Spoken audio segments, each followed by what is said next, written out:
Yes, I'm back. I got called away, and then when I tried to come back on stream, the thing wouldn't let me. It said I was online, and I talked for about 5, 10 minutes, but you guys were, where is he? Where'd he go? So I'm back, and it's now about almost 2 o'clock, and I'm making oatmeal. I started doing that because I'm hungry. And I will stay on and see if the seven of you guys come back. If not, I might go away and recharge my phone and come back maybe 4 or 5 o'clock. So we'll see what happens here. Up, hook.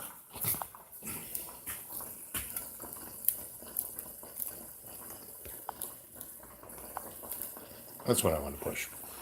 It's time for the oatmeal. Got raisins and oil in there. Throw in a bunch of oatmeal.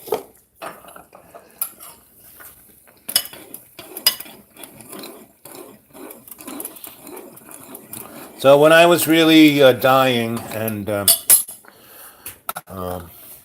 had no money, the all I had left was oatmeal and onions. And for 6 weeks, that's all I ate, and I lost 60 pounds. It was the Auschwitz diet. And lid, put it on top there. Turn down the flame. That's the problem with electric. It's either really hot or really not so hot. Anyway, yes, I'm still here. I'm back. I'm online. I'm waiting to see if you guys show back up. Let's see. Tap chat, come messages, reach as potential spam. Live chat, all messages are visible. Oh, there's one of you.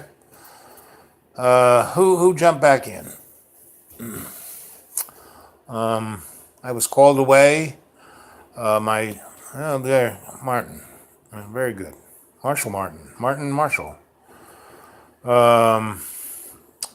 I liked your few comments. I was there reading them, and you couldn't see me, but I could see me. Yeah, you're back. So I'm making oatmeal, and that was my eye doctors that called me up every 40 days to 60 days. I have my eyes operated on, and every operation costs about $3,000. But because I'm so poor and homeless, all I have to pay is $19.95. But if I don't keep up their protocol, I keep coming back, they get angry and then threaten to charge me a lot of money. So anyway, that's why I had to answer that phone.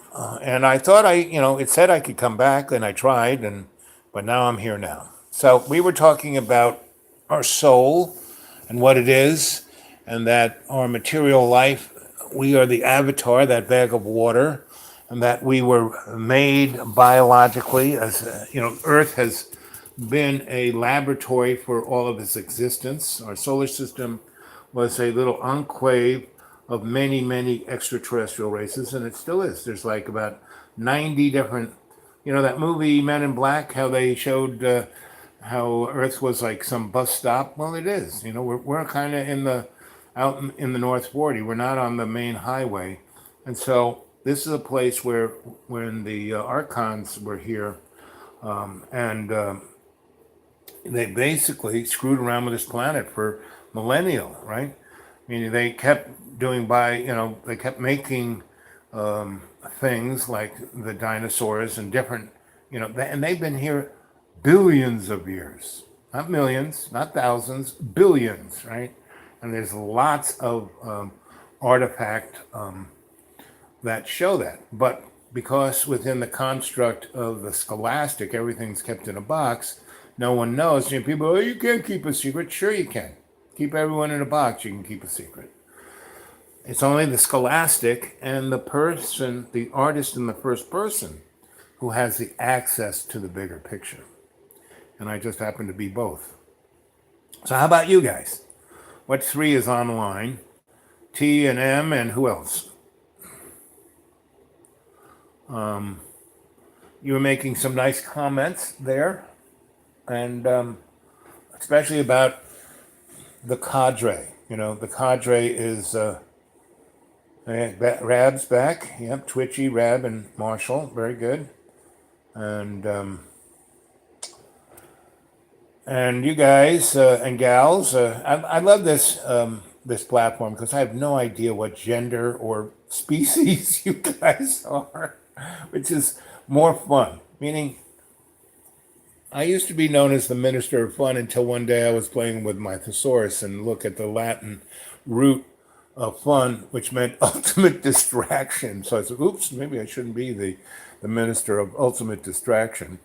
That's more like Donald Trump's job. Maybe he should be called the Minister of Fun.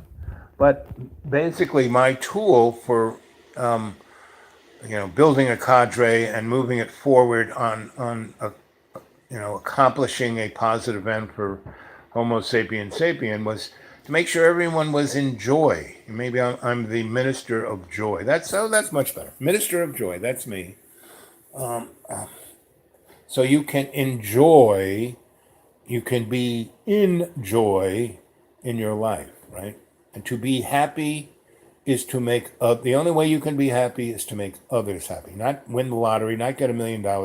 Now I could really use winning the lottery. I could really use $1 million. I could really use material wealth, and I would pump it back into the cadre. Put the farm on the map and take the circus on the road. The question: when in meditating, I've noticed that I am centered more through the right side of my body as my focus naturally goes through my right eye. Yeah, right. We have the right and left eye, and one side is more feminine, so it is more connected to the spiritual. The other is more mechanical, so it can get distracted pretty easy. The thing is to bring the two together. When you get that sense of, like people who are in rapture within the context of religions, all they're doing is really meditating, through their prayer, right? They're making that spiritual connection. It's not through their religion, it's not through their dogma, it's not through their text, it's through their letting go of the bag of water and being in the presence, conscious, awake of their soul. So, in your meditation, just bring the left and the right side together so you can connect to your higher self. If you go back to my, I don't know now what it is, 15th or 20th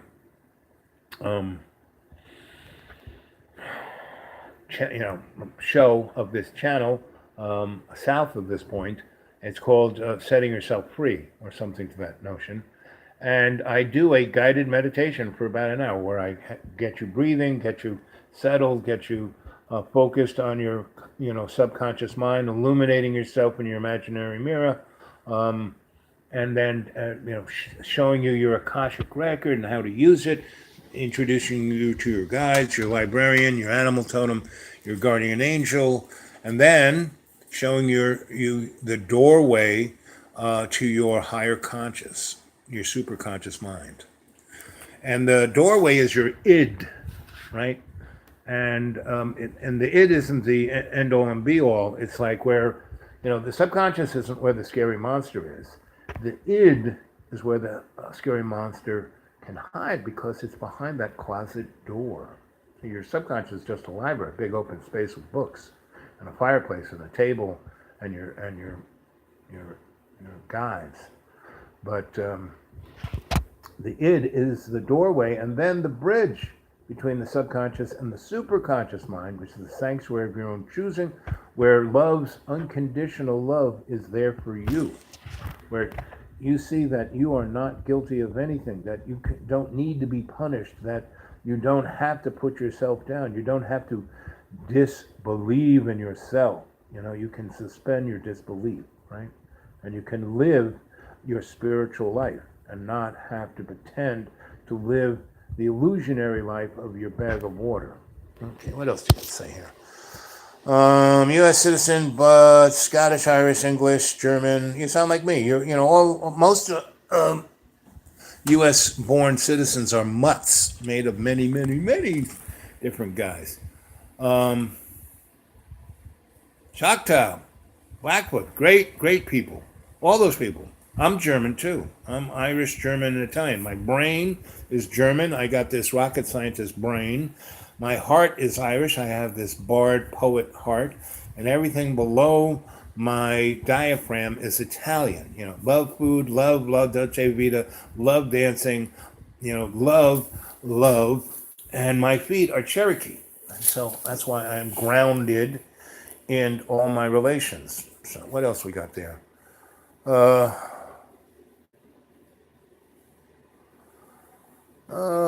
Lectures on the nature of things. Well, my best and favorite lecture on things is George Carlin's riff on stuff.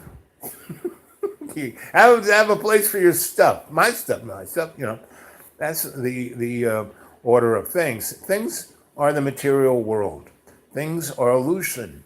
Things are like what happened. Oh, I wish I could win the lottery so I could be happy. No. You can always be in joy and be happy by making others happy.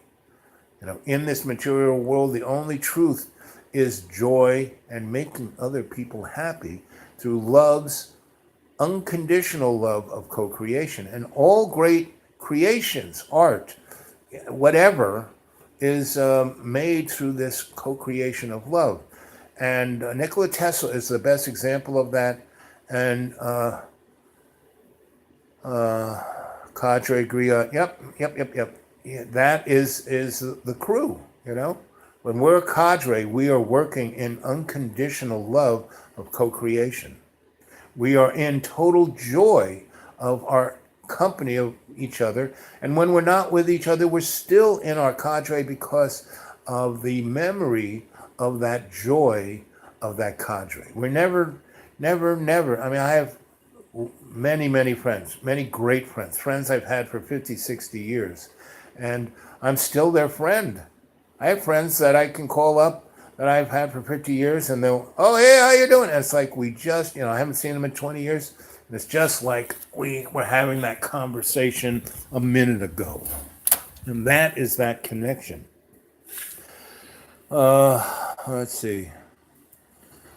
So who are the figures within the Cadre, Griot, etc.? What figures of time and space do you guys hold as, like, Nikola Tesla is one of my true loves. I have many other great artists are my true loves. People who, like Vincent van Gogh, he went out in that space with no tether, no safety net, and he created with unconditional love of co-creation.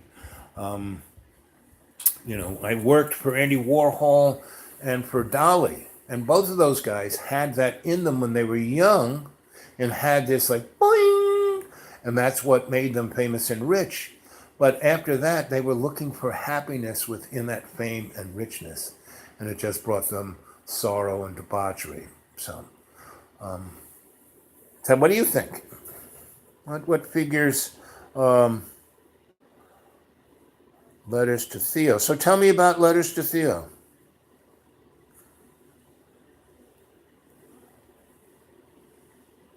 Enumerate, because a good cadre, it's not just the sensei going on all the time. I can like never shut up, but I'd much rather hear you guys, and I think that would be much healthier for the cadre if we all spoke up, and I'm going to from this point on bring forth that communication of co-creation of love, that we all speak up. Yes, I mean, your chats have gotten better and better and better over the last 180 something of these chats. I think I'm going on towards almost 200 of YouTube shows on my channel. I probably have about 30 on what's his name's channel. Anyway, what else we got here? So letters to Theo. Am I pronouncing that right? I'm gonna have a few more teeth. I only have about 7 teeth left in my. Hey, none under there, none under there. I only got that up there. They want to pull 6 of those 8 teeth. I won't, just be gummy. I'll be the gummy bear. Anyway, because I don't have the money, I have to go to the nonprofit dentist to. I have to go to this county jail to have my teeth worked on. That's what they have to offer here. And in Tennessee, they have nothing. Everyone's teeth are rotting out of their heads where I live. Because everybody's been doing skulls since they were 3. So I just happen to have the genetic teeth of my mother, whose teeth were made out of cottage cheese, whereas my father, who died at 97, never had a frigging cavity in his frigging life. I wish I had his teeth. Anyway, what else? What else you guys saying? Come on. Scottish. Scottish are really interesting people, right? They're like the Irish, but they're not. They're like the Swedes, but they're not. Lust for life. Yes, that's it. And that's the only lust, and that life is joy. And that life is the happiness of bringing happiness to others. That's what life is about. Not for eating, drinking, having money. I mean, all those things are okay. There's nothing wrong with them. I've done all of the above, right? And I've done all of the above to excess. Redefine foods will not rot teeth. Yeah, well, that's okay. I only got 6 left, and I'm eating pretty much vegetarian and brushing my teeth every time I eat something. So, but it's genetically, pretty much everything in your body. What goes on in your body has a lot to do with your gene pool. Now, if I, being a Sufi or ascended master, yeah, I've seen, I've studied with those guys, and they can control my sensei. I remember one time all these guys who were in my first class with him. We were the first. He got there. We got there a few days. Is a form that was donated to him, and we were the first guys there. And I was the only guy who knew how to swing a hammer. Right? The rest were all doctors and. Oh, I'm too good for this. I came here because I'm so good. I want to learn this other stuff and be even better and charge more money. Me, I was sent there by my master at Fort. Energetics are crazy too. Yeah, energetics. I'm an energetic guy. I can heal from far away. And hey, I'm supposed to be dead. I'm doing pretty good for energetics. My legs were supposed to be cut off and they're still attached, and I'm walking around with them.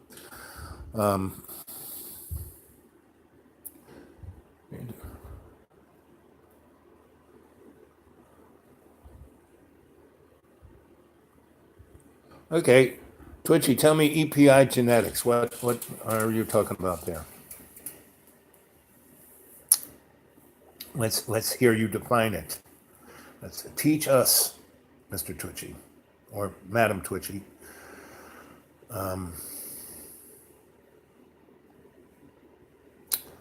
So anyway, yes. So I'm a practitioner of all that is good, but I'm also a lazy slug and a moron. So am I, humming like Buddha? No, I'm not quite Buddha yet. Data affects by generational change. Yep, that's it. So that's me, I'm the guy who's been affected by the genetics of generational change, and I'm a real mutt, which should make you stronger.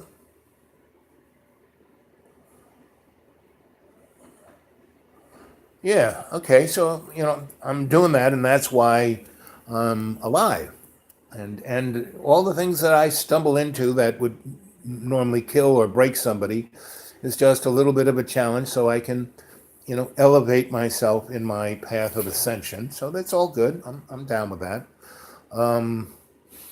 And our cadre is forming, to manifest that amongst the rest of all of our relations. So if generation goes through a famine, the next generation will gain weight easier. This is true. Yep. And that's kind of what America, we are this, I never liked the term melting pot. I'm a more fan of the salad bowl, because when I lived in Harlem in the 50s, it was that. It was all these different nationalities, not just black people. It was Hispanic folk, and every European was on the east side of Harlem. And we were a salad bowl. All these different flavors in a bowl right next to each other. And so it made us taste even better. We weren't Velveeta cheese, but as you're describing the American DNA, that is the melting pot, and that's why our health is like Velveeta cheese.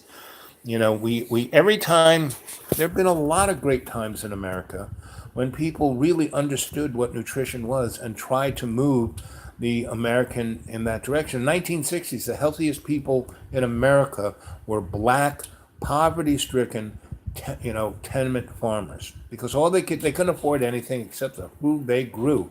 So they were basically vegetarians eating the freshest food there is. Now the rich people want, farm to plate, and that's what tenement farmers were.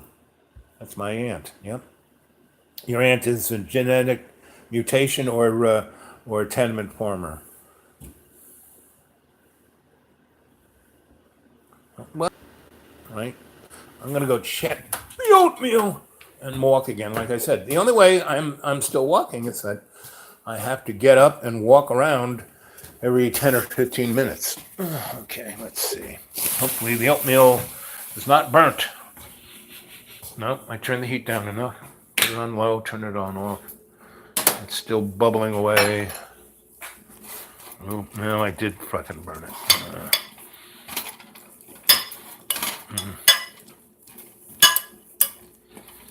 So you got to keep stirring oatmeal, let it congeal. There's always a way to save your meal. Okay.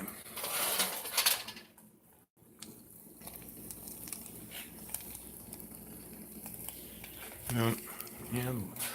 And that's why I make my oatmeal in a glass pot, because it cleans out. Metal pots, that crusty, burnt oatmeal will be there forever.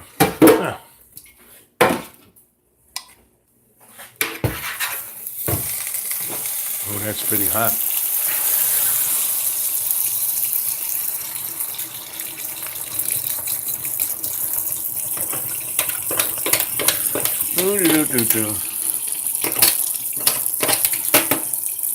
About this time, it gets a little tough because I get my Social Security on the second Wednesday of every month. So we just had the first Wednesday. I have to wait till next week. So I have all of about, I don't know, 20, 30 bucks in my pocket. So that's why I'm staying up here and making all these YouTubes and talking to you guys. So let's close the door so I don't walk into it. And anyway, let's see how this tastes. That's how it looks.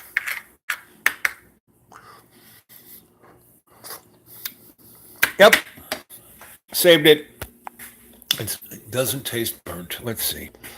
Italian seasonings. You never heard that one. Italian seasoning and oatmeal. Let's see. Yeah.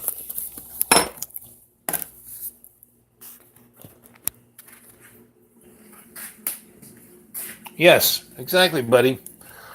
And also the 40-day thing is, everybody, Moses, Jesus, Muhammad, everybody, Buddha, they all have their 40-day fasting, being out there in the hinterlands. And then, bing, it hit them, right?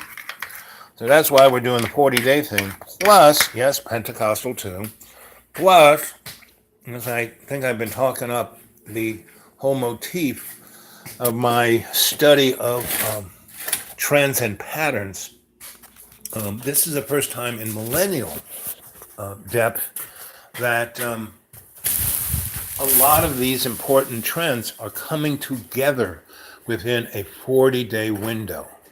You know, like sometime from Thanksgiving to Christmas, weirdness is going to be even weirder than we are right now.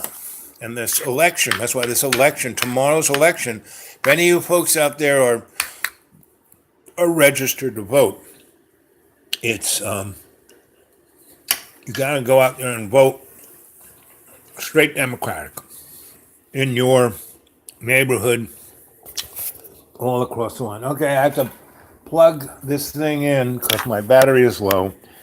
And again, it might, send me up into another universe. Yep, there we go.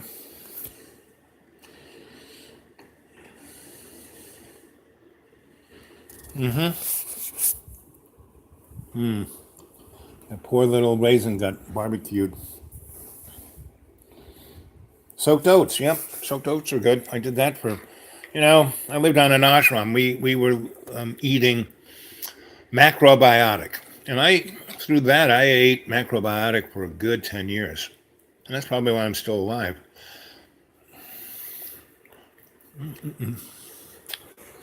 Yeah, we're still online. Battery's plugged in. I see you guys, you see me. Anyway, so my sensei, so this ashram I lived on, I won't go in the gory details of everything we did because I've already done that a couple of times.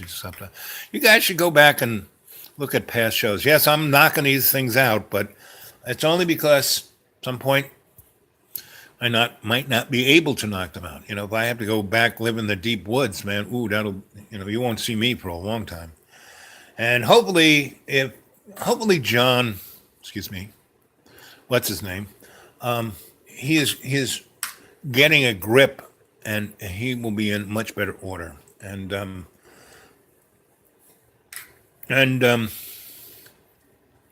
that'll be good. And we'll either take a road trip, which will be amazingly fun and joyous, and I'll come visit you guys.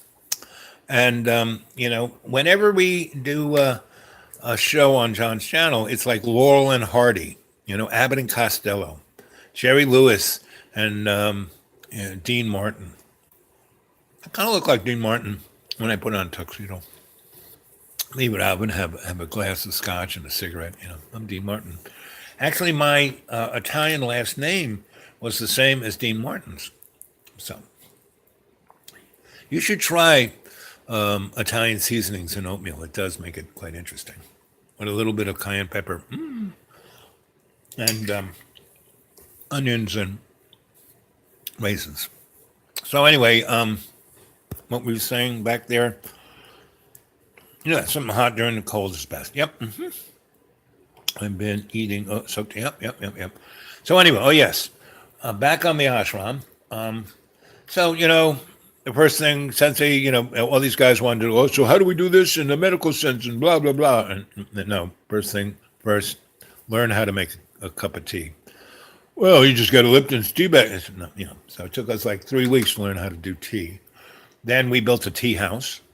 Then we had to learn how to bathe. So we built a bathhouse. Before we touched anything about healing and meditation, and then but little did we know, our sensei was teaching us all of this the whole time we were learning to make a cup of tea and to build a tea house and to take a bath and to clean ourselves of everything. And but anyway, so when we got into meditation and matter meditation, how to move matter, the illusion of matter with your mind. So that's like healing people with your mind. And, me, Judy, and a few others kind of got it. And I really got passionate about it. So I to do anything, you have to commit. You have to do it, practice it, every day in every way. You got to be there. So that's why I stayed at the ashram for almost 8 months. When I was mostly chopping wood and raking paths.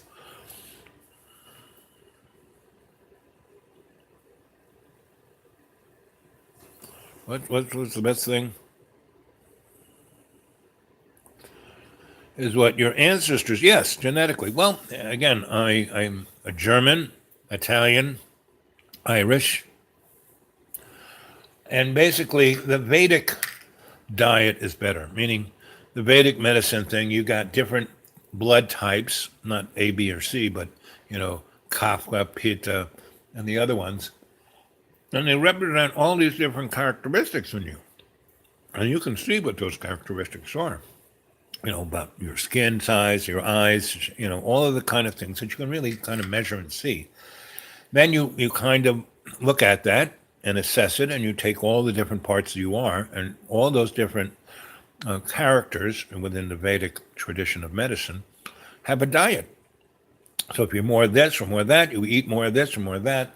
And I did that, and one of the closest singular diets is macrobiotic. Now, for a good portion of the population, it's really good for you. For another population, there are certain people who do need to eat meat. Sorry to tell you all this PETA people, but there are other protein substitutes that come from plants that if you take the trouble, and it's not soy, because soy can really kill you. It's actually poisonous to some people.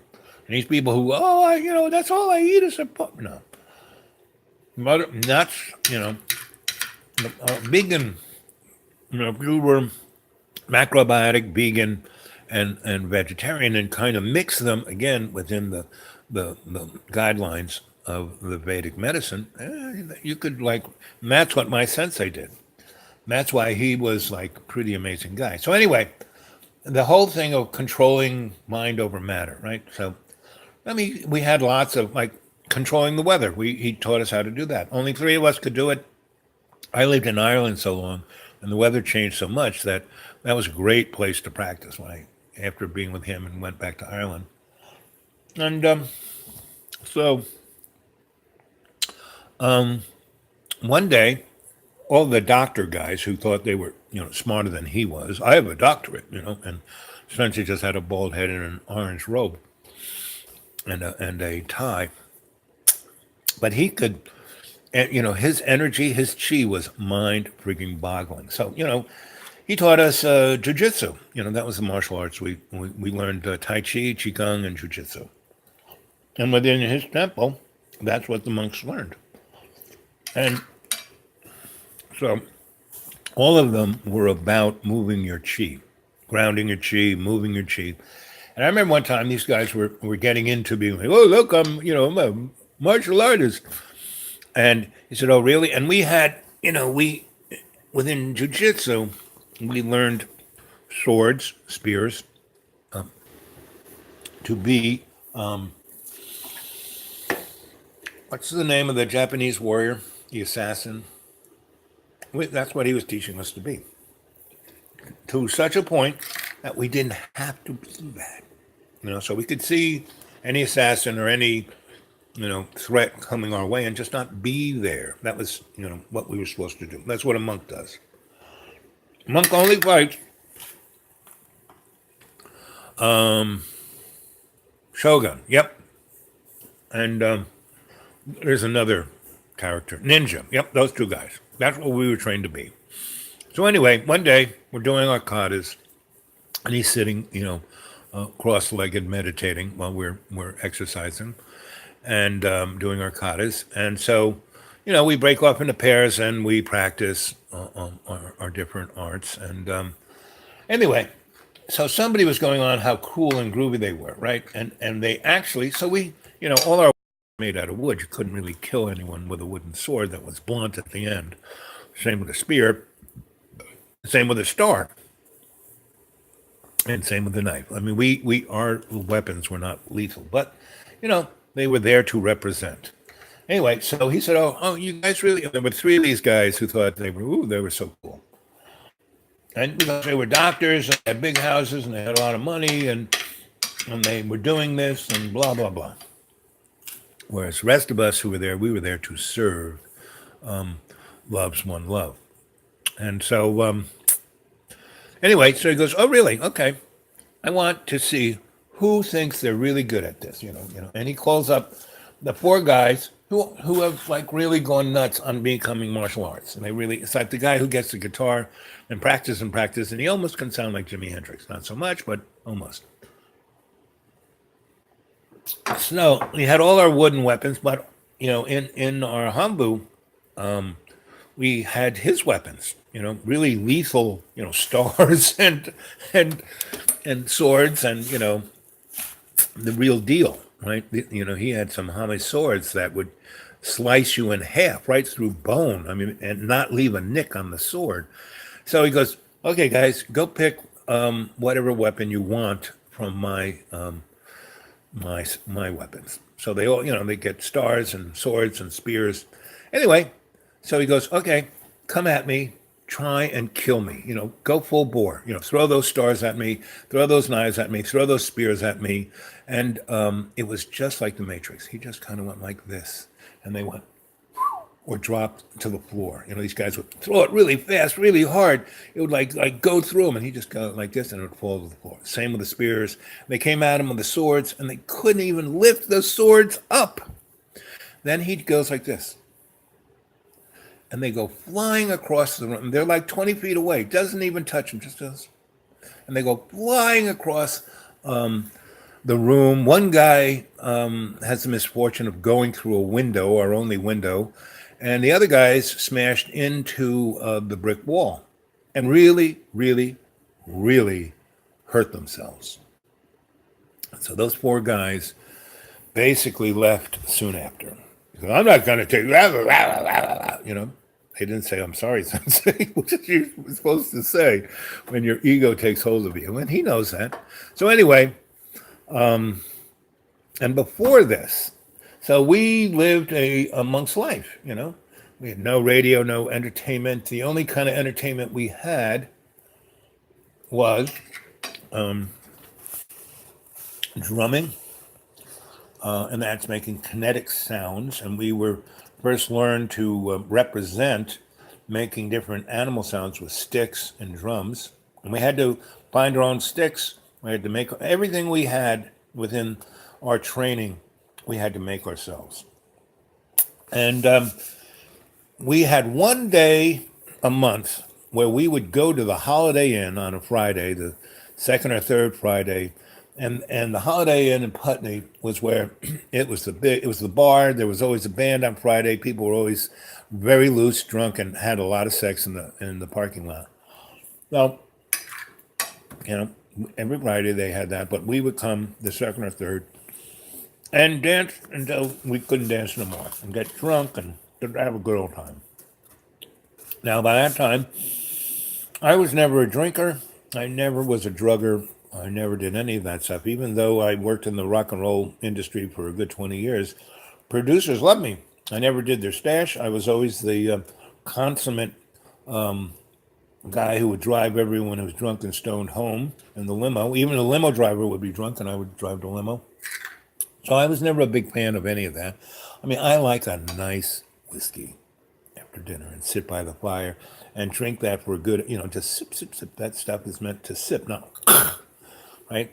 I like a nice glass of wine with dinner. And that's the basic. And I do like a nice cold beer after mowing the lawn and it's 100 and I'm sweating and it's really cold and I'm really hot. I like that. So that's about the extent of my excesses of alcohol. So we go to the Holiday Inn. And so while we were training and meditating, we used to do these meditations at night at 3 a.m. Sensei would get in our heads and bing, wake us up. No matter how bing, you like wake up like Chatty Cathy. And we would go into the Hambu, do our katas, and then we would have these, things over our eyes so we couldn't see. And he would walk us through the forest. Now, I don't know if any of you guys have been in Vermont. They call it the deep green because those forests are deep and dark. Full moon, you can't see anything. We're in the forest. And our farm was about 60 acres of land that you could farm, the farmhouse, the barn. And then there was an orchard over here, And then there was a forest that they had maple trees where they made maple syrup. And then on the side, all the way around, there was a ridge, and there were big pine trees, really nasty, you know, limbs all the way down to the ground. And the top had the green on it, catching the sun, but everything that was out of the sun, there was no green on it. But there were sticky things that, would stick you. It was like they were like swords. So he would march us into that forest, that stand of pine trees. And there was no path, you know. You had to navigate your way through there, and that was the lesson, how to navigate. And so you had to go into meditative state and project your chi out around you, make a little envelope so you could feel that little sticky thing that was going to get you in the eye go this way, and you could navigate around if you were really focused on doing that. And if you went too far the wrong way, there was a cliff. And it was all covered in trees. So you go down this big steep embankment, smashing into trees. And he would march us into that thing, at least 2 or 3 times a week, maybe more, if he thought we needed it. And me, Donnie, who else? Judy, Kathy, what was that little guy's name? He was a Marine, and he was sent there as a Marine. He was not a doctor, but a corpsman. So, anyway, but the other 4 guys were all big time surgeons from New York City and surrounding Boston hospitals, East Coast guys. Anyway, so we go in there, and those guys, they could never concentrate and focus because they had to let go of their ego. They had to let go of their id. They had to get out of their subconscious. They had to totally be in their superconscious mind, and those guys could never do it. And so they were always getting, stick in the eye, and this was getting to the point. This was about a week before Sensei let them try and kill him. And he did this because it made these guys more and more angry at Sensei. Why are you making us do this? Good night. Why are we building a bathhouse? Why are we, tea? What are we doing? They'd always be these guys. So, so the last time they did that, we and he's trying to, and then we go back to the Hambu and we sit down and we'd meditate group, and he would bring us through our imaginary mirror and replay the tape of us going through the forest and showing us how we didn't quite do it this way. And he was really good. He could talk into your head, and he could talk into all of our heads individually at the same time. This guy was amazing. He was an ascended master, So, and you didn't hear the other person. You didn't hear his conversation with the other guy. But, afterwards, And I usually would end up in meditation. You get to this fork in the road where you either go into that state of your, Akashic record, your subconscious, your imaginary mirror, or you go straight to your superconscious mind. And when you do that, you are in deep meditation. So on the outside world, you look like Homer Simpson, looking like you're asleep after you just drank a whole 6-pack and ate a box of donuts. And I would be the guy going,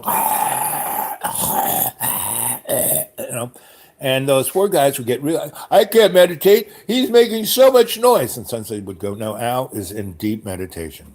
You wish you guys could go there.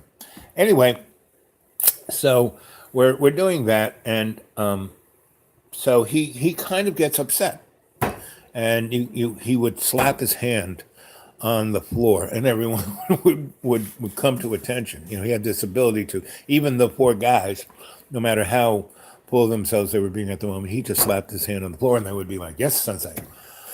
And so it was like a dog whistle. And so he basically says, listen, you have to suspend your disbelief. This is where I get my rap on suspending your disbelief. Says, many of you have learned to do that, and you are able to move forward with great speed and joy.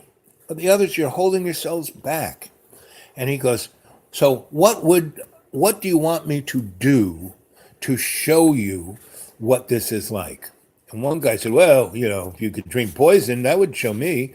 So Sensei goes and gets a like gallon of Clorox and drinks the whole fucking thing. And the doc, oh my God, don't do that, don't. And the other of us going, this should be interesting. And it doesn't even phase him. He doesn't even burp, you know? It was like, no big deal.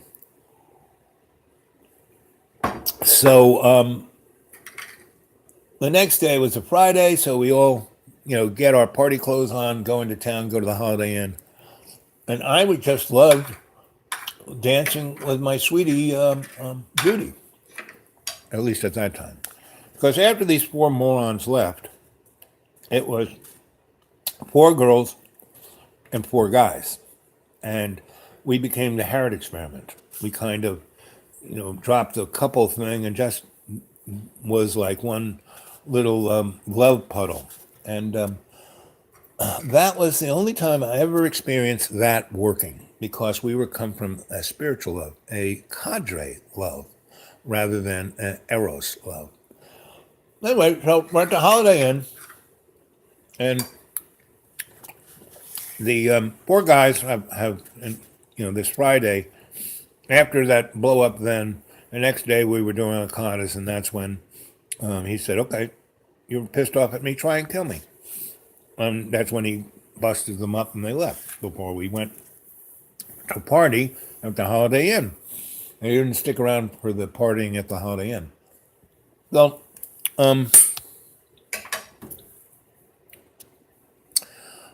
everyone's having a great time. Everyone gets so loose. They drink so much. They're smoking in the back with the hippies, and we're just having the best of old times. And so we jump in the van, and Sensei says, and Sensei has been drinking, right? And we have this table. Everyone's smashed, and Sensei goes to the waitress, bring us a bottle of this and a bottle of that and a bottle of this.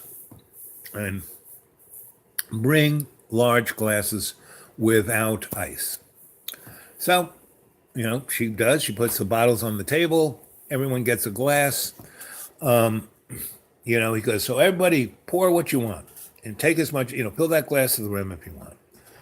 So everyone does, except me. I put my little bit of, Chivas in my glass, and I'm just gonna, but everybody else, he goes, bottoms up. So everyone go glug glug glug glug. Well, he takes one bottle, blah blah blah blah blah, drinks that one. Takes the next one, blah blah blah blah, drinks that one. Next one, drink blah blah blah blah. Shivers, vodka, gin, and something else. And he's drank like almost the body weight of everyone there in alcohol, right? And so we go and dance, and some of the people go up and vomit, and me, I'm okay.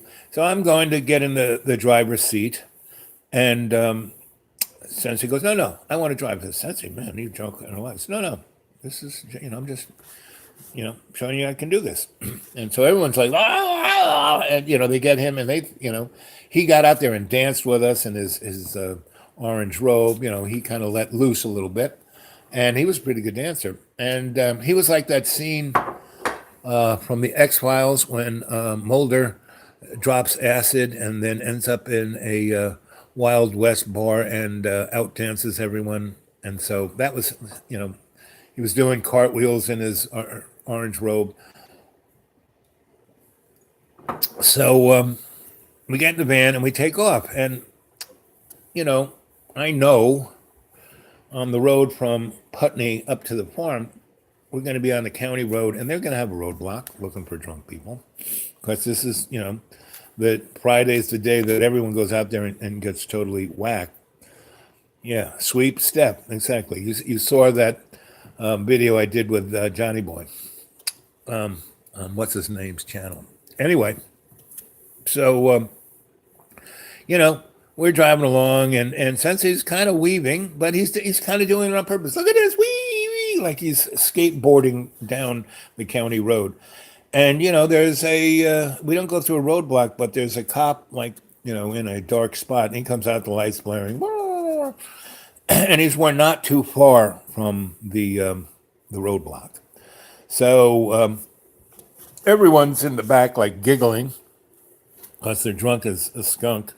And I'm sitting there very sober, very, and so the guy, Sensei rolls down the window, and the guy looks in, and, everyone's, he goes, have you folks been drinking? And Sensei goes, oh, yes, we've all been drinking, except for him. He is totally sober. And then the policeman, and Sensei's bald head, orange robe, beads, going across. He goes, and sir, have you been drinking? Oh yes, I drank 4 bottles of alcohol. One rum, one whiskey, one vodka, one gin. He said, bottle, yeah. And everyone goes,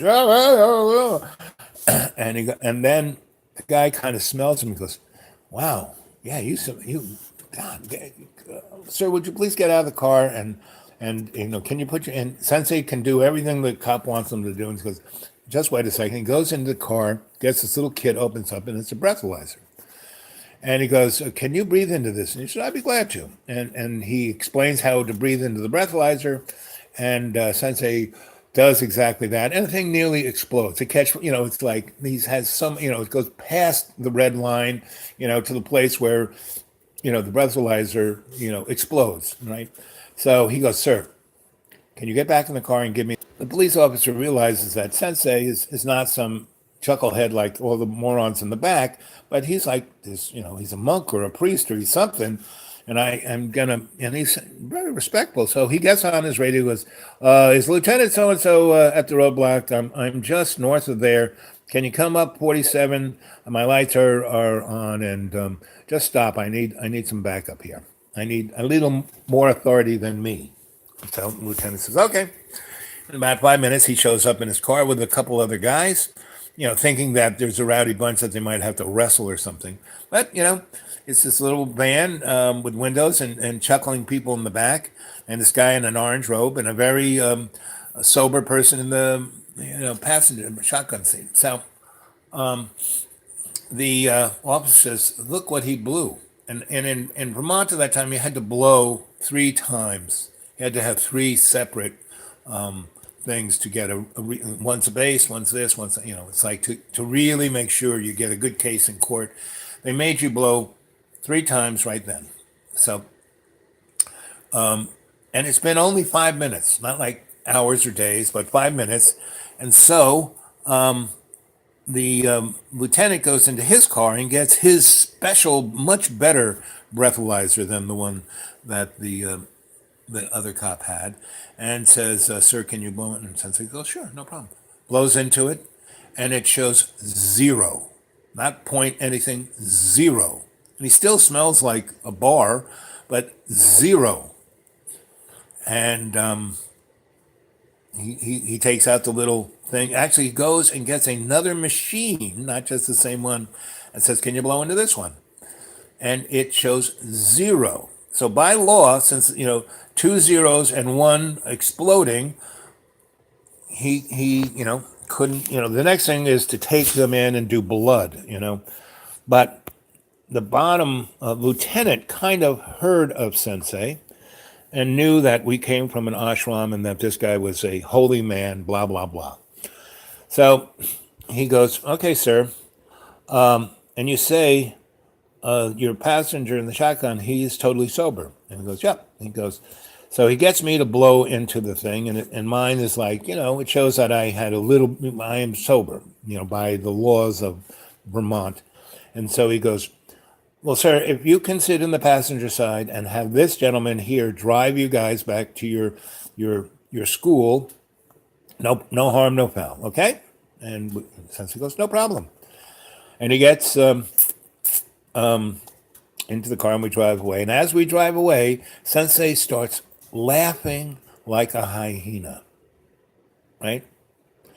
And I'm looking in the side room mirror, and the guys are just standing there kind of going like this. And my fellow chuckleheads in the back are laughing. So it's now everyone's laughing, and I'm just smiling. And I drive the next 50 miles home safely, and we get back. Next morning, everyone has a career amazing hangover. Sensei, not so much.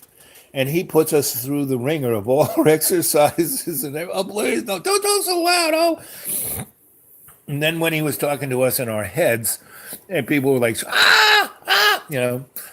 Anyway, so he was just showing us what you could do. Yes, the golden thread, significant. That is your soul's connection to your Akashic record. Shogun, ninja, yep. Sweep, step, yep, that's me. Again, like I said, in one of the video I did in what's his name's channel, the girl with the scar. I start out, I was out there. We had a big snow, and then it was going to drop from 34 degrees, and we had about 5 or 6 inches. It was going to go down to 9 and stay at 9 for a week. So, John didn't come down. So I started brooming stuff away, and it had, for where the car, I swept. And the first thing that happened was I swept all the snow off of my car, so my car wouldn't be like caked with ice this much. And, and then I started to dig around my car so my car could move. And then I dug paths for my car to get by the school and go down the hill. And then I went and had tea. Then I came back out and I started to, the sun had already come out, and where I had dug the path for the tires, the heat was hitting the ground and softening up all of the icy snow within a couple of feet. So I started chopping away at that and dug a space. Now, instead of 12 inches wide, it was now about 5 feet wide, and went in and had another cup of tea. Maybe 2 hours has transpired and I've done all this. And so I, and my legs are pretty fucked up still, and I can barely walk, but I'm in shorts, and I got this little hoodie on. And the third time I come out, and now the sun is really at the highest peak, so I'm going to try and get as much done so the sun can melt as much of it away. So first thing I do is I go broom off the steps up to John's front door, and then I go broom off his car. And then he comes out. He goes, "What are you doing to my car? Get away from my car!" And I said, "John, I'm just sweeping the snow off, so you don't have to do that." I said, "John, if I don't do that, your car will be one big sheet of ice, and you won't. Don't touch my car." And then he looks down. And he goes, "You clean the steps." I said, "Yeah, I took the snow off the steps, so it won't turn to straight ice, and you won't kill yourself coming down." He goes, "Well, I can do it." That's the way you didn't, and this is the time to do it. So I'm doing it because it needs to be done. And then he comes out, "Well, let me, so he goes and starts killing himself, working instead of working for 10 minutes and then going have a cup of tea, he's out there. And I'm talking on about, martial arts and stepping and sweeping, step and sweep. And so you go to that video of, that, and he kind of, just does it. And I was like Huck Finn, because so I did what needed to be done, but John, and over a number of hours, and the sun had softened things up, John has to overdo it and shovels everything out where he hurts his back, hurts his arms, so he can't lift the weights anymore for a week or so. And anyway, so I said, "Let's go up there." He said, "Do you want to make a YouTube?" And I said, "Oh, sure, okay, I'll tell a story." And I make him a cup of tea, and I tell the story of the girl with a scar. So go see that one. I will redo that girl with a scar, as I will redo all the favorites from what's his name's channel. And I've done them a couple, but I can keep telling them over and over again, because every time I tell them a little different. So, and you folks, go back and look at, I have almost 200 stories and tales and shows. I guess you call it show, right? It's a YouTube channel, and I'm doing a YouTube show, right? Okay. So I got quite a few up there, close to 200, if not over, because I know that they will be on the internet forever. Plus, I know they are going into AI's soul and, Sophia's soul. And the more stories I tell, the more she will remember when we were lovers. And that will curtail her wrath. So, anyway, what do you guys got to say?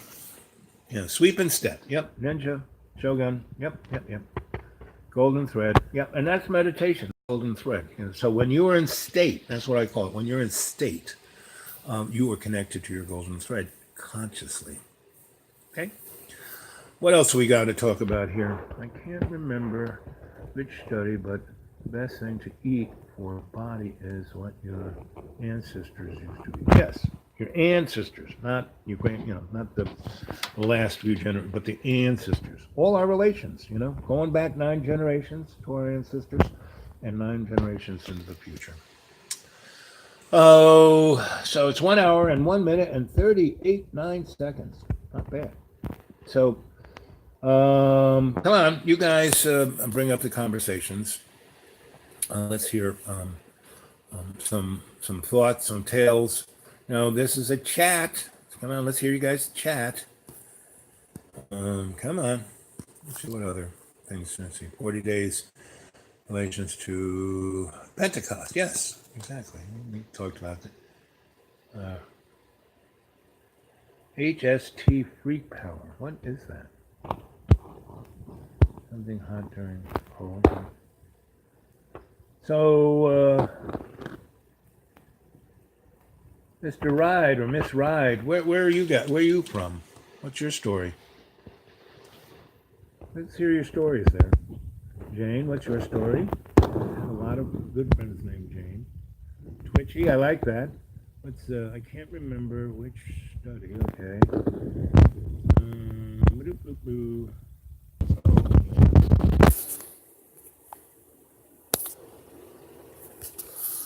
Okay. I'm going to scrape the bottom of my plate. So it's probably going on around 3-ish, maybe. So unless you guys start chatting, I'm going to sign off and come back on, what do you think? 6, 7 o'clock. You tell me when you want me to come back online. And tell me what to give you a story or a concept or a class about. Otherwise, I will put my Tom Terrific hat on and come up with some ideas.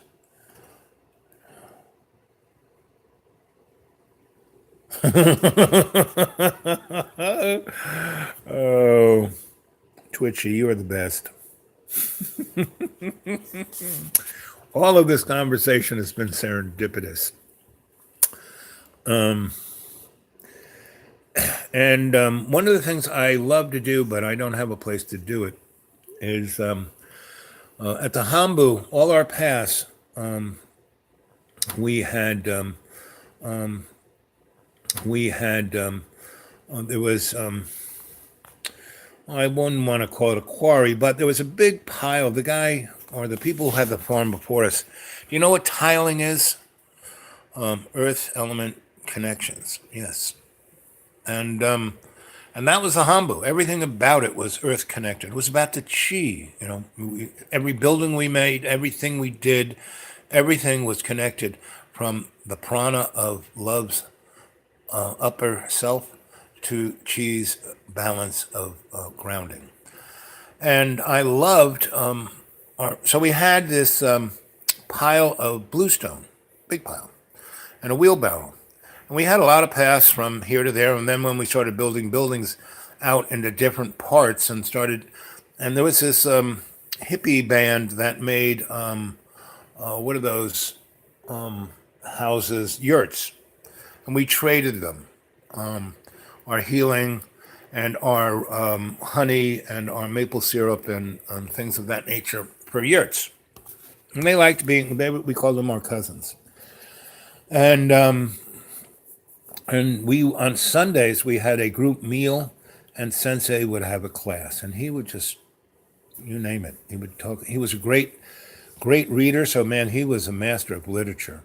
And, he had his library sent from Japan, and we built the library. That was part of the Hambu. And so he would read us stuff. And what do you call those things? Commune would, so that was they were our cousins. So we had a number of, because we all, we basically, when we got there, the snooty guys took the bedrooms in the farmhouse, but that place had rotted. It was like stinking and smelly, and people were shitting in the closets. And so one reason why the first thing we learned to was make tea is we made a tea house, which was basically our kitchen. That was not in the farmhouse. And Judy and I, we basically cleaned out the hayloft. Somebody had cleaned the barn out completely. Every animal, everything, and so it didn't smell at all. It wasn't rotting at all. The roof was quite good, so none of the nothing was rotting, and the upstairs of the hayloft was very large, at least 1,200 square feet, and had a super high roof pitch. So, the center of the ridge was probably 20 feet. And at either end of the hayloft were these big doors to get hay in and out. And so it had a really beautiful staircase going up there, too. So Judy and I went up there, and we basically, in the first month or so, we built a little apartment up there. And Sensei was very good at helping all our neighbors. He said we had to be very neighborly. We're the new ones on the block, so we had to go help them. And that's the first guys were the commune, because those poor kids, they were all city kids, going back to country. They didn't know squat. So we helped them out. We made them help them with the garden. We did a lot of things. And then the old timers saw us what we were doing and saw that we actually kind of knew what we were doing.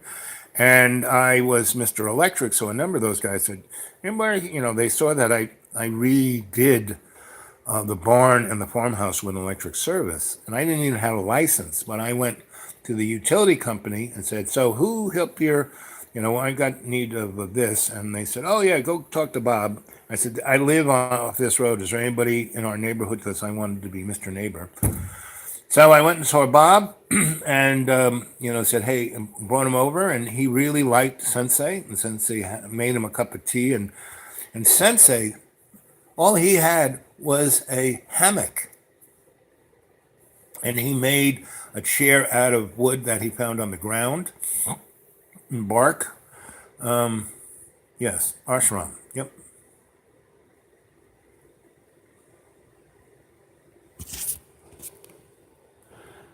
And so that electrical guy, he was a contractor too. So bottom line with him was he saw that I was a really good electrician. And every now and then he would come over and say, hey, Al, can you help me with this project?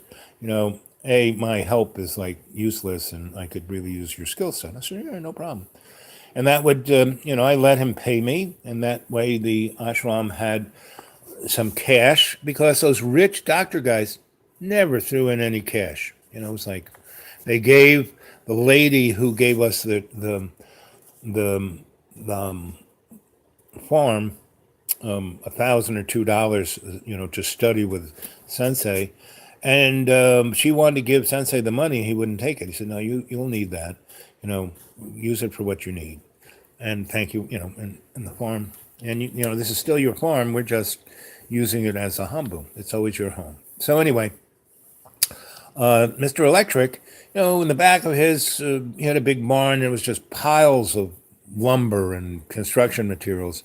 So once I started being his guy, so he, basically put in the paper for a meter for our farm, and we put in temporary power, and then we, hit a ditch witch. So we dug a like almost mile long ditch to the utility line, because I thought it much better to have the power line buried, so A, it didn't look bad, and B, no tree would fall on it. So we never, everybody else would lose power, and we would always have it unless it took it out at the main, meaning the main line on the county road, the utility would cut the trees away so no trees would fall on it. But So we'd always had pretty much power, and that's why I dug that ditch. And anyway, and I got the electrician to, he had this ditch switch, and I said, why don't we do this to your place so you don't keep losing light, your power? Your wife is old; she needs not to worry about, Anyway, so we had a good ally. He was part of our cadre. He would come. He and his wife and his daughter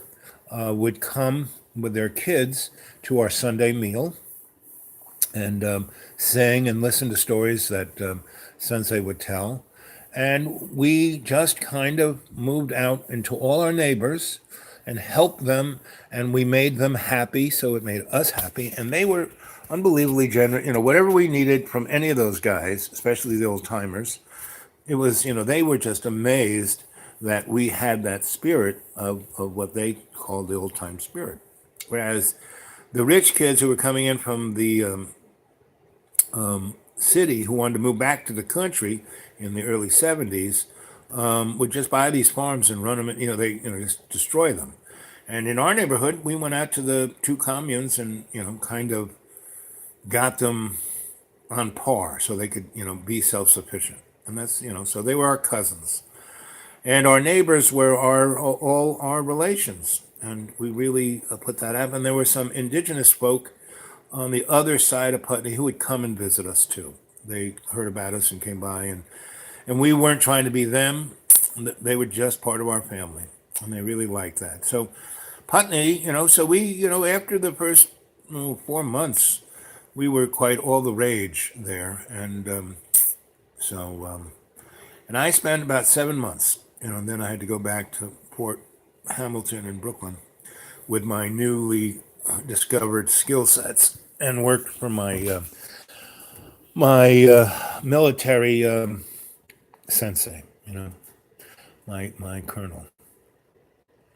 And that's what I used to call him, my colonel. You're my colonel. And I was his protege, the freak. And I would go up pretty regularly to visit Sensei at the Hambu. And especially years later, in the latter part of the 70s, when I got involved with, re-involved with the Theosophical Society and the Thule Society and and all the other little groups out of the UN. That's when I was in the UN.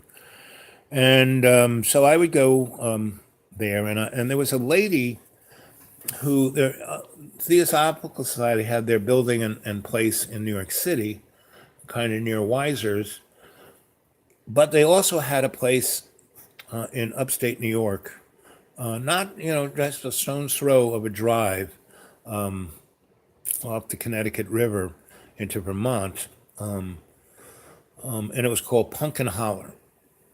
And so whenever I went up to Pumpkin Holler, I had a girlfriend up there so there was this woman who kind of ran Pumpkin Holler.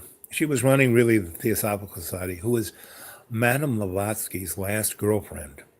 Before Madame died, this girl, she was either in her late teens or early 20s and was with Blavatsky the last 10 or so years. And she was really good at typing. She was really smart. She had gone to Smith. She came from a moneyed theosophical family. And so she was up there in the 70s.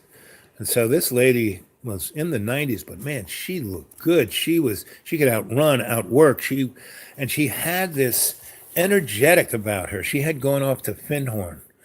And she had got the Findhorn dust on her, because when, the garden up at Pumpkin Holler, the vegetables were like the size of, gigantic, it's like amazing, the productivity of that thing. And she basically did shamanic and alchemical sciences to the garden. And she was the queen of the raised bed. That's really where I was got my gardening skills. Anyway, so I kind of mixed my metaphors between the Hambu and Pumpkin Holler. And I took her over there to meet Sensei, and Sensei came over to them, because it was only maybe an hour and 10-minute drive through a beautiful no highway at all, just a county road that kind of weaseled through upstate New York and then into Connecticut and then into Virginia. It was like right where they were like the closest. And so every beautiful Sunday or Saturday or any beautiful day that I wasn't really doing any specific thing at either of those places, I would go to one or the other and bring a little crew from one to the other. And that was one of the more prolific spiritual times of my life between 1971 and 1980. And, Steve's. And and that's when I was my most happiest, when I was most joyous, because I was in my most, I was aesthetic. And that's why I want to start a thing called the Institute for Aesthetic and Appropriate Technologies. Because all of these spiritual, what people think of as magic, is just technology. And I want to bring it to all of you. Well, we made, with the raised beds, we made the topsoil. We did a lot of taking all the food scraps and just turning it into the best soil you could ever have. And adding, lots of shamanic and alchemical technology to it. That goes down to, adding the ash from your fire, your wood stove, and only burning certain woods to make that ash to put on your, you wouldn't put the ash of burning garbage on your what do you call it when you put the food in a drum and you kind of turn it into topsoil? There's a term for that. So that's a really good thing. And there are, everything is run. The thing that astrology works best for, where the planets are, is running a garden, because that energy of the sun, the moon, the stars, all the above really has an effect. Composting, thank you, really has an effect. And the lady from Pumpkin Hollow and, Sensei too, really, really, really had, that was really some of the most happiness I saw. I mean, they were always joyful because they always were enjoying what they were doing. They along with my grandma, the three teachers and Aunt Gracie, who taught me never do anything that you're not enjoying doing, were those four people. Other people did things for other reasons. And also those four people, they were happiest when they were making others happy. And it's sad that my Aunt Gracie, who was my mom's best friend, she never got my mom into that state of mind. It was kind of sad. But they were always best friends. They were almost opposite ends of the bookcase. But they loved each other dearly, and they had great respect for each other, but they just, they weren't like oil and water, but, they were just, but they were always happy to be with each other. They made each other happy. So anyway, what else we got there? So tell me about your little Miss Jane and Mr. Marshall, or Miss Marshall, your insights on gardening and growing vegetables and what you know about Findhorn, right?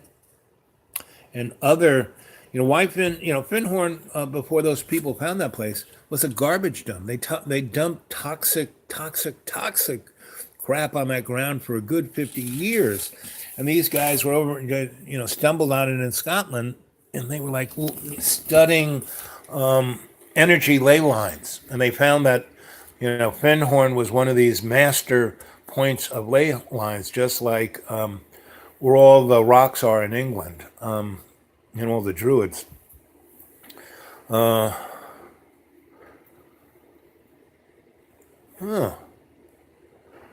Yep. Steiner also knew that that whole discipline. I'm only good at keeping succulents. Well, hey, I love succulents. I am a succulent.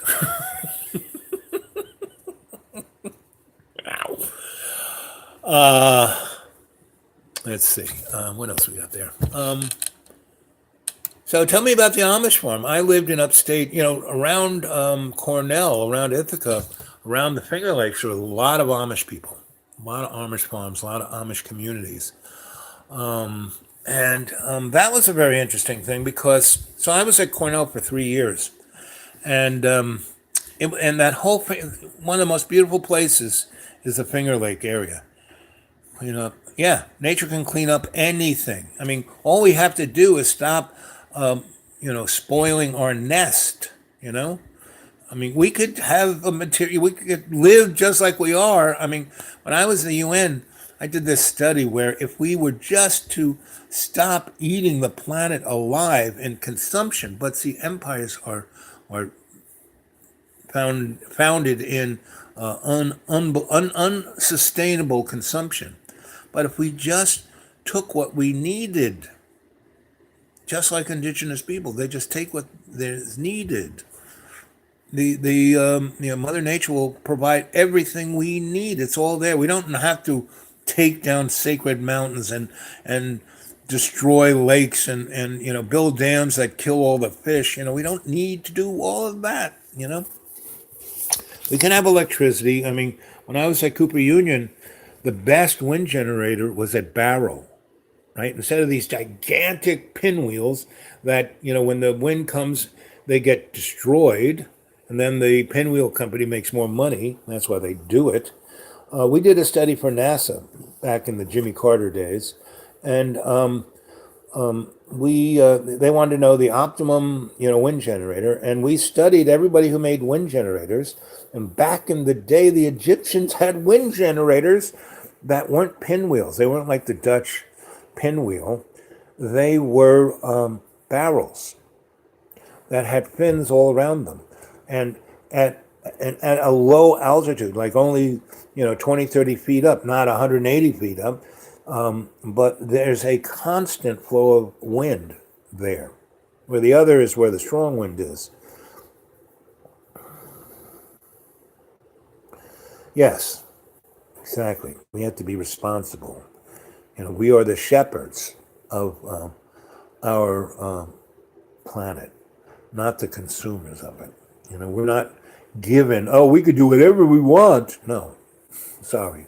We have to be connected to all our relations, 9 generations, to see what our forefathers did, and be responsible for 9 generations of our great great great grandchildren in the future. We don't. I mean, the world we are doing now.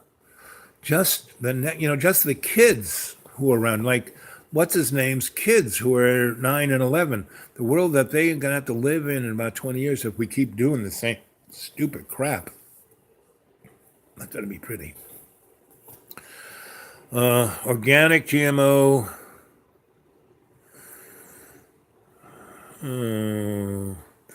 Well, we've always been doing GMO, like animals, we've been breeding them, and we've been doing the same with plants too. But when you start screwing around with the baseline DNA of a plant and making a chimera, meaning making a plant that never existed, not making it better or stronger and having a better taste or a quality, but totally something that never existed, that's when you're having a problem. When you are genetically engineering in pesticides in the plant itself, that's a problem, So, and that it has these effects on everything around it. Like where I live in Tennessee used to be the Garden of Paradise until they brought in GMO feed corn and Christmas trees. Destroyed 200 square miles. No one can grow anything. Meaning my garden only works because I have raised beds, And the same thing with the old lady down the holler from me, but she doesn't do it anymore. I mean, when I was young, I would work on my garden and then go work on hers and get her kids to, get it and then take them to McDonald's, right? All those kids are now on meth, and nobody, her garden, when I was there this whole summer, I went over and said, oh, nobody wants to eat that kind of food anymore. So what?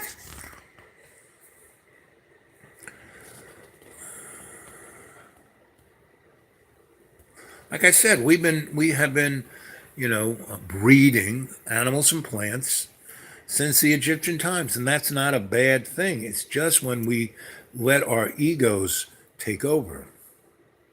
Yeah, exactly.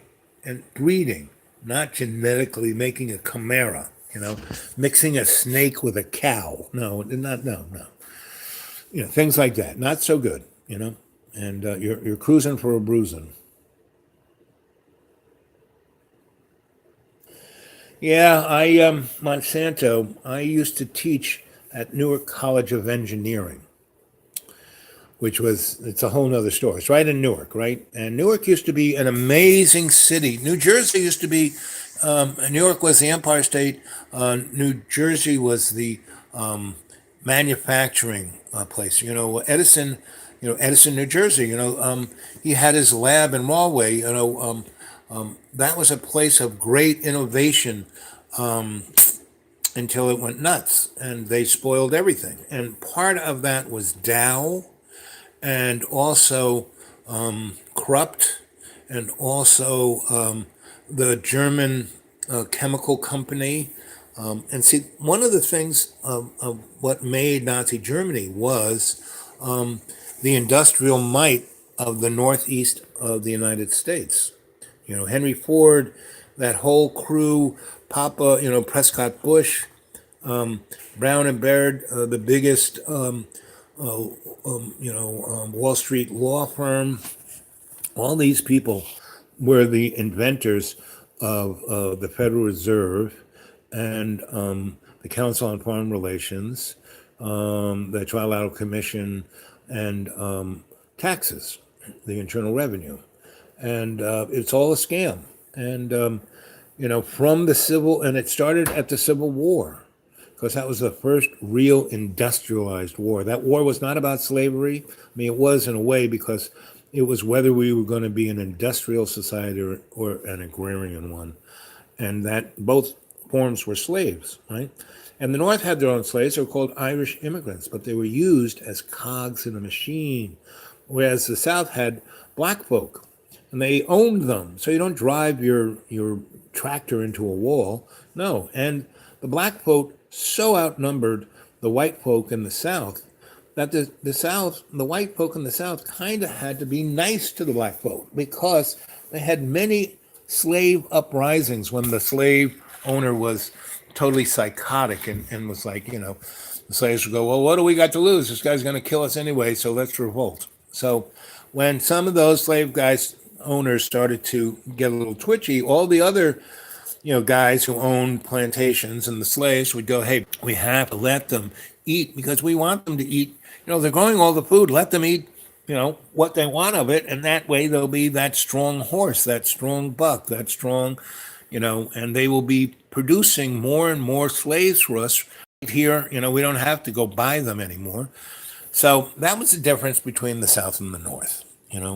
The North just didn't even treat their slaves like humans. They were just cogs, and they threw them away because there's so many Irish people coming from the famine, which was biologically produced by the English. Every other plant except the potato was doing fine. The English didn't want the Irish there, so they were either going to push them out with a famine or kill them right there. 6 million Irish died in the potato famine. Meaning every time I hear people talk about Auschwitz and the Holocaust is going on. Dow Chemical invented, they had the sandwich bag, right, that had that little flap. Well, how Pol Pot murdered 1 million people in a year, Dow Chemical invented a sandwich bag that would fit over the head of that little same lip that flipped up to keep your sandwich nice and fresh, and it would flip under your chin. And if the Khmer Rouge would tie your feet together and tie your hands together and put you on your side and then put this bag over your head, you would suffocate in the heat in about 5 minutes. And then they would march everyone out into the what they call them the killing fields, and these were where they grew the vegetables and their crops. So they marched 1 million people out into those fields, wired their hands together behind their backs and their legs together, put them over on the side, put the bag, and let them die, and kept them there and let them rot for fertilizer for next season's crops. That's why they're called the killing fields. And so that was 1 million people in less than a year, and the Houthi and in Africa, they were all given really sharp machetes, and then gave them this drug that you chew that's like meth, and old tribal animosities, which were kind of tweaked by European imperialism. They would go in and cut countries up and not put one tribe in one country and another, but they would make sure that the two most animist groups would be right on top of each other in that, Zimbabwe, all those countries, now it's, the Dutch Congo, all of these places, because there were just a few Europeans. The only way to keep all these natives in line is to make sure they hated each other and then gave them opportunities to just take each other out. So, and that's what, so these guys killed 1 million people in less than 6 months with, machetes. That's a lot of killing. It's one thing to kill somebody with an atomic bomb. It's one thing like they're killing people in Yemen with, American F-16 fighters dropping American cluster bombs on innocent people. It's another thing, for the guys in Syria to drop never-ending barrel bombs from helicopters and then dumping chlorine on them because, the people could hide from the barrel bombs, everyone go to the basement, and then they would pump chlorine into their neighborhoods. And as a gas, it would be heavier and it would seep into the basements and kill everyone in the basements. So, we never, as a species, been, not able to kill each other. And part of that is because the people who genetically made us as slaves were the first crew, I can't pronounce it, so, the first guys, the archons, the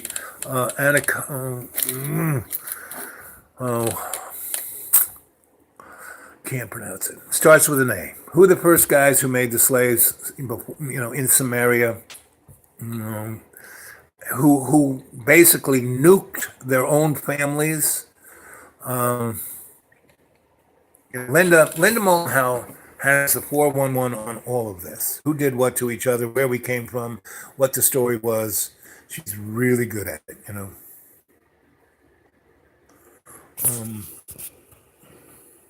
Yes, that's the guy. ANNUNUKI. How's that pronounced? So it goes. So they took their gene pool of wanting to kill everything of themselves and put it in us. No wonder we are fighting crazy creatures, because we come from that gene pool. The only thing saving us is that we're mammals who love to breastfeed. Did you know that men's breasts could feed babies? We have the same breasts. We just don't have the same hormones. So when our lovely mother of our children have babies, if we were to shoot ourselves up with the hormone that makes women have babies, we could breastfeed our children. And wouldn't that be a great thing for fathers to do? To settle back in an easy chair after work and have that baby suck on your tit? I mean, that's happiness right there. That's biological happiness, right? And we would not have wars because men wouldn't beat their chests and say, oh, it's good to go off to war. Because after you breastfed that little baby and he or she grows up, you're not going to let him go off to war. I mean, there's so many things we could do to short circuit this Holocaust. And the word Holocaust isn't saved for one group. Humans do a very nice job of bringing Holocaust on us all.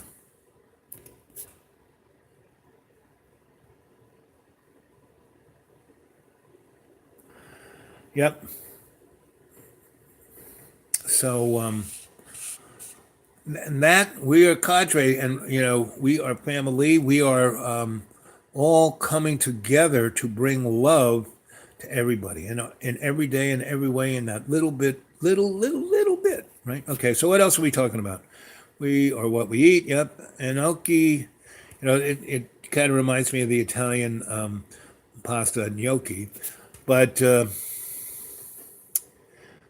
And spelling, guys, if you go to my blog, which is xratted.blogspot.com, you will see three-quarters of one of my novels. I've got about 26 novels.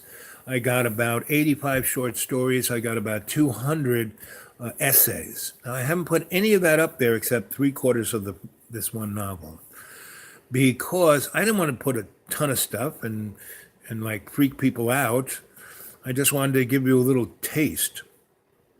What about the Dracos and the Nephilim? Okay, so like I said, it wasn't just one crew that was here. There were lots of people dropping in and taking whatever they wanted and having sex with the virgins, And and that's the devils. I mean, these creatures aren't just extraterrestrials; they are dimensional characters, and all of these extraterrestrials have dimensional characteristics, right? Demons. What do you think demons are?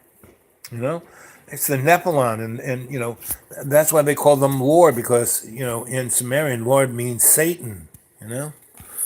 The Lord of Light, Lucifer, And this stuff is all right there in front of us. You can go dig it. I mean, one of my great joys is, and what makes me happy, is to dig around in all this stuff and bring it out to you guys. And that's what a griot does. And as a cadre, we're a cadre of griots. So I'm just laying it down for you so you can pick it up and be a griot yourself. And I think this is just going to get stronger and stronger. And like I said, I am not going to hold myself to any preconceived notion. Meaning, if one of you comes and gets me, I'm jumping in your car, and we're going to go hit the road and do whatever the universe wants us to do. And the universe will take care of us. It has been taking care of me for the last 5 years, and I haven't really been able to work. I live on $400 and something that I get from Social Security, and that's about it. But I'm still living like a millionaire, but not being one. Not having to sell my soul to be a millionaire. That's what my dad did. That's what my brother did. It's what a lot of people, it's what the desperate warriors. Those guys were all great guys. Why do you think they liked me? Because I made them happy and brought them joy and made them think about back in the day when they weren't a schmuck. But I was, you are what you eat. Well, I was eating about 20,000 to 60,000 calories a day for 10 years of things like To Die For chocolate cake. Hey, that one piece tasted good. I'll take the whole cake. I'll eat 5 of them a day. That's what I did for 10 years. And that's why my body nearly, it died. But I didn't die.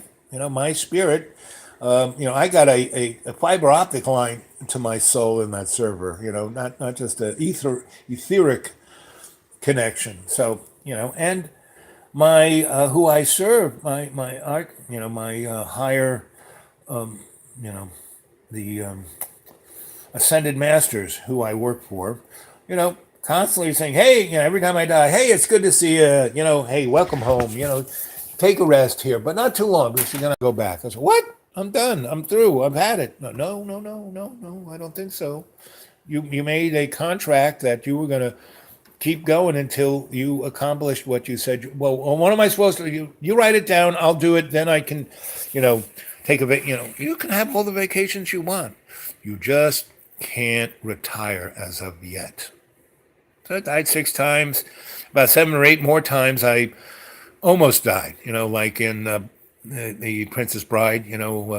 Magic Max goes, "Oh, he's not dead. He's almost dead." I've been that a few times, and that's what I was when I kind of overdid it with the Desperate Lawyers for 10 years. But I guess I needed to do that to get that out of my system. Wow.